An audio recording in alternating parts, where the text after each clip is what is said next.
Oke, balik lagi di konten saya. Kebetulan ada pertanyaan dari teman-teman ini, Pak, untuk HRD sendiri itu tugas dan tanggung jawabnya apa saja, Pak? Nah, ini di kesempatan ini ya, saya ingin menjawab terkait pertanyaan teman-teman ya. Nah, seperti yang kita ketahui ya, bahwasanya HR itu mungkin kalau teman-teman lihat kan hanya mengurusi jadwal cuti teman-teman, mengurusi SP, ya kan, kasih punishment, atau mengurusi gaji ya. Padahal kita itu kalau di HR itu ada banyak hal yang kita kerjakan ya teman-teman. Salah satunya kaitan dengan cuti ya, mungkin teman-teman sudah familiar ya. Jadi kadang kita men-setting untuk jadwal cuti teman-teman ya, terutama yang ada di site ya. Jadi kita mengatur siapa-siapa yang cuti ini, bicaranya menyesuaikan kebutuhan di lapangan ya. Jadi ada PIC yaitu head masing-masing yang menentukan siapa-siapa yang cuti. Nah, kita biasanya di akomodasinya baik itu untuk pengajuan travel maupun pengajuan tiket pesawat seperti itu ya. Jadi lebih ke arah akomodasi. Yang pertama. Yang kedua berkaitan dengan manpower. Nah, jadi hari ini memang salah satu tugas dan tanggung jawabnya yaitu berkaitan dengan manpower ya. Jadi tiap divisi itu kan biasanya ada strukturnya ya, yaitu kita berkewajiban mengisi struktur-struktur yang masih kosong ya, yang harus diisi oleh manpower ya. Nah, ini kita juga harus pintar-pintar ya atur strategi bahwasanya untuk proses rekrutmen ini seperti apa, tahapannya seperti apa, lalu kebutuhannya itu berapa. Ini kita harus punya strategi masing-masing. Salah satunya yaitu kita breakdown mana posisi-posisi yang sifatnya sangat urgent atau bahkan opsi ya. Jadi kita harus mengetahui itu semuanya.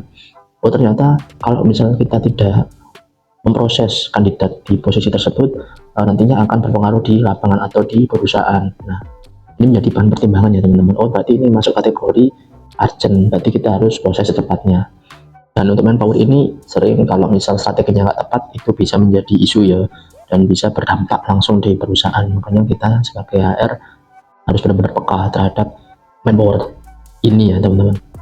Selanjutnya terkait safety behavior. Nah, ini yang ketiga ini kita juga sering menyampaikan ke teman-teman ya, untuk khususnya teman-teman yang kerja di lapangan, bahwasanya safety itu tidak hanya sebagai tulisan saja ya, tapi harus dipraktekkan. Nah, jadi tidak hanya dari safety yang mengingatkan, tapi kita kadang dari HR juga mengingatkan. Karena apa? Kalau di site itu posisinya kalaupun nantinya terjadi insiden, kita pun tetap dilibatkan ya teman-teman untuk investigasi dan pertanggungjawabannya seperti itu.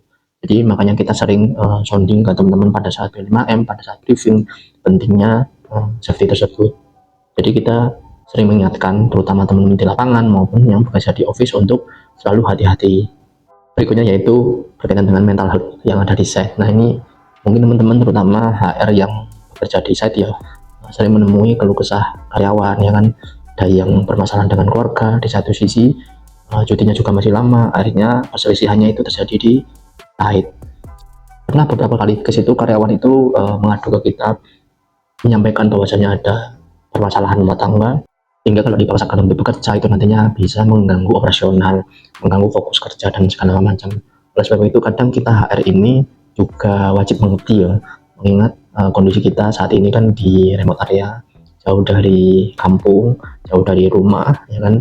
Jadi apalagi untuk teman-teman operator ini kan ketemu sama keluarganya biasanya menunggu waktu cuti, dan waktu cutinya juga kadang durasinya juga lama untuk menunggu.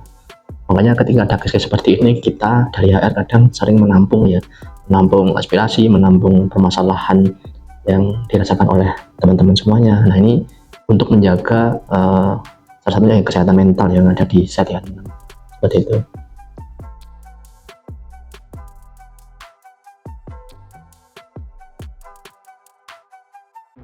Berikutnya yaitu hubungan industrial. Nah, ini lebih ke arah menertibkan untuk karyawan-karyawan yang sekiranya itu tidak sesuai dengan bekerja sesuai dengan aturan yang ada di perusahaan, kebijakan yang di perusahaan. Nah, ini kita biasanya mendapat tugas yaitu memberikan peringatan, bisa sifatnya coaching, konseling, atau memberikan surat peringatan terakhir atau bahkan PHK. Ini salah satu tugas dan kewajiban kita ya. Jadi beberapa hal yang sudah saya sampaikan, mudah-mudahan teman-teman yang di sini jadi mengetahui ya apa pekerjaan dari HR itu sendiri secara umum. Kalau ada pertanyaan lain bisa komen di kolom komentar.